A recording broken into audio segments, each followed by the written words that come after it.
wanted just to talk about melatonin today, and I'm asked about this from time to time, generally from parents who have toddlers who struggle to fall asleep at bedtime, or preschoolers, older children even. And while there is a time and a place for melatonin, what I usually say to most people is please try other avenues first. So there's limited research really on the effects of melatonin on children. In Australia and the UK it's prescription only.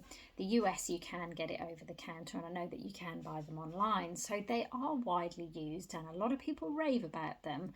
But if you can just harness your child's own natural melatonin production, all the better. Now, there are children out there who genuinely struggle to go to sleep despite having all the optimal conditions, particularly children who have neurodiversities such as ADHD, autism spectrum disorder, visually impaired children as well sometimes struggle with falling asleep. So melatonin can be useful in those situations.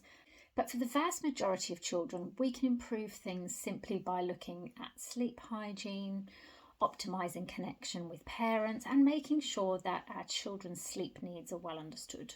In other words, is your child properly tired enough, or is that nap time in the day really pushing bedtime out much later than it should be, and it's making you think that your child can't fall asleep when actually they're struggling because they just aren't tired enough? So now if this sounds like your child and you're feeling like there's probably some improvements that could be made around bedtime, but you're not really sure where to go first, and you're really starting to consider the thought of melatonin drops or gummies or something like that, I would say, look, really focus on the easy stuff first. Try to avoid going down the routes of medication just yet.